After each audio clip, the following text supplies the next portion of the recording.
TikTokers gather. Leave whatever you're doing and gather, guys. It is time for Sambulu Kambo. Auntie Namazo Kusabula Busandro Neka Joy Uno Siazi Wakuno. Ladies and video Tulioke Tue Yongereyo. Luna Lutaro Navagambe Wembandu Tani Seko. Mpazinga Size Dr. Cephco. Mpazinga Sieze. Uliliza.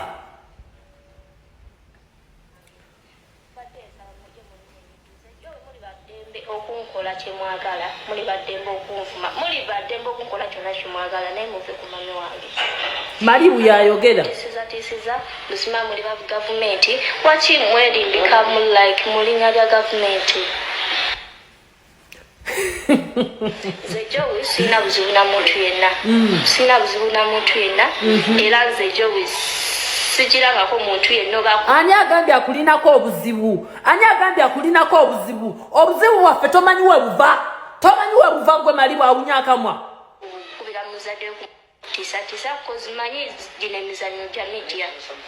Jayo audio yoba Obukakafu obulaga nti waliwo atisa muzaddewo. Era waba wa mutisa bumenyi bwa mateeka mugende mugulewo omusango. Temututisa na tubuzabuza kutujja ku mulamwa. Wuliriza. Media naye oba ngoli eyo ngaze Jowie nina kye nayogera kyonna wuliriza nga kale oli eyo gamba Jowie yayogera kino nanyiza sala kunsonyiwa mukwano tetugenda kukusonyiwa osaaga gano wagalinye gye gaviira tetugenda kukusonyiwa okumanya tetugenda kukusonyiwa tukwagaza ekintu kimu in fact bibiri osoko oveyo government no tolya Bisiyaga toliddamu kubirya era togenda kuddamu kutwala abaana babandi kuboteka Bisiyaga ekyokubiri twagala weetondere hezo goyisayisa mukamwa oba oleeta obujulizi nga bw'ogamba nti yali aliddeko Bisiyaga obuleete webukubula mukwano ogenda kukakasa baby hezo ino okumwetondera ogenda kumwetondera tunula oba olowooza togenda kumwetondera fayiro zavuddeyo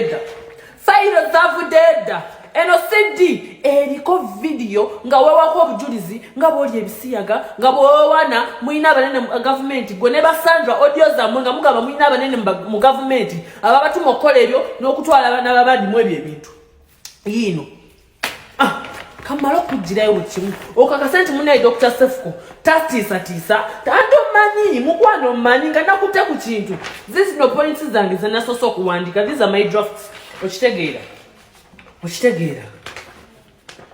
eno affidavit ndowooza ogiraba affidavit in motion ogiraba eyo ya court era okumanya ya court eriko ne stamp yiyo ogirabye zino screenshots za account zammwe gwe Sandura ne bani zizino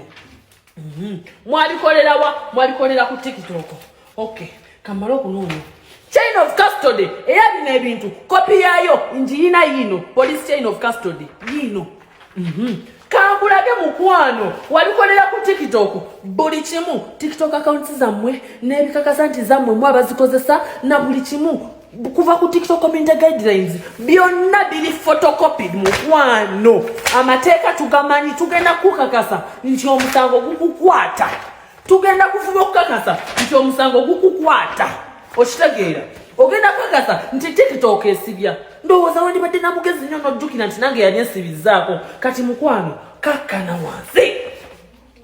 wansi bino towandikidde ministry mubiraba ministry yino namba nagiwandikidde fesi yange yiyo emmotoka gye mwavuganga bagenda gikwata bagitadde dda mu kamera Sandra mugimanye emmotoka gye mwagiramu ku parking oba yali yammwe yenna agiina agenda kukwatibwa biriwo ebirala bannange hezo bana drops zange ziriwo mukwano bino si mmere toli serious nga katogo mubiraba bino byonna ezo zonna points twagala nnyoko asooka bamukwate bamala mukwata bamuteeke mu mateeka atubuulire lwaki mulagajjavu lwaki akuzaala n'atakubuulirira n'atakuteeka mu layini n'otuuka okukola ebikolwa ebyekko ku online n'oyita ku mutimbagano gwa TikTok bw'okiisinga bw'okola biki bw'omwesinga obadde tokimanyi nti ogwo omusango gw'obusiyazi musango gwa naggomola gukusibya emyaka gyonna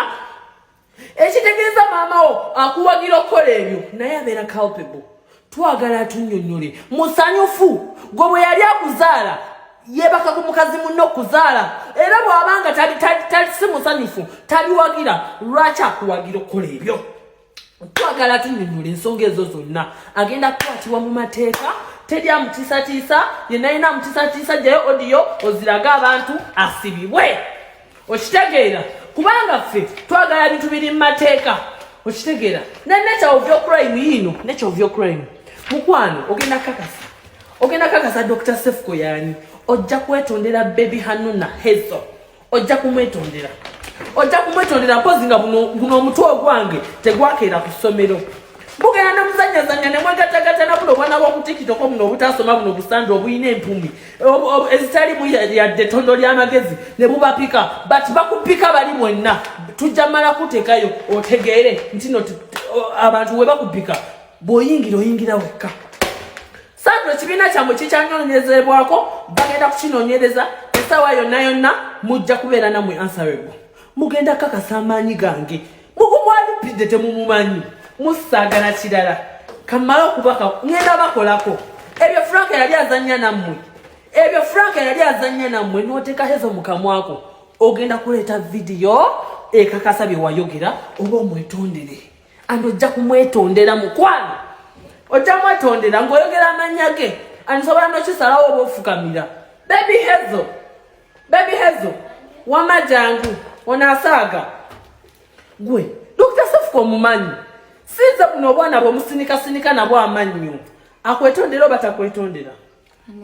Akwetondere okimaze genda ofumbe ogenda kakasa kazaabika emipiira n'abakuwaga ngenda bakolako wano baabakwata abo basandwa ne babasiba bakolawo ki mbuno hasi yazituyina amaanyi mugenda kugaluka and bana nkabira mama Nabbanja nkabira bana minister buli minister akola ku nsanga z'abakyala ez'abaana President Museveni Muzeeyi Muhoozi mbafukamirira nsaba munsaasire ndete affidavits zange ndete motion yange mu ofisi yammwe munyambe munkoleko mutuyambe tutase eggwanga lino tujja kubawa akalulu king of TikTok nganza omukubakulira TikTok ne Frank Abago president wa TikTok tusaba mutuyambe tutereze TikTok no faba balonda faba basinga okubaagala era ffe tuli bazzukulu bammwe tubaagala nnyo ffe tetwekweka twagala mutuyambe otherwise eno tufa tugwawo tetugenda kulinda mirambo tuleke tutandika okupostinga RIP tutandika okupostinga simanyanga biki twagala tunyiga ekizimba nga tekinnasamba ddagala kati tutandise ono omukyala tuzaalira buno obwana tumanyi gyali namayumba mu katawuni ovugako meters ntono nnyo ng'otuuse waabeera tumanyiwo kati katutandike tumusamoninge ajja atunnyonnyole ne fotokopi y'endagamuntu ye buli kimu mbiina waneeno n'ebyataata we akimanyi mbiina kuba nze yamukolera ku passport ne interview ezize nze yazikola kati kazaabika emipiira mukwano gano walinye y'amajegere tulwana entalo z'abajenero ng'oleeta gwe kamutubba gwe kannapyu gwe kannakku nabinyampo gwasinga obunyakamwa atasobola yadde oyimirira mu kooti atasobola yadde ogamba what is pollination n'okiddamu mukwano olwanenaffe gwatasobola yadde n'okuyimba ekitiibwa ky'eggwanga kale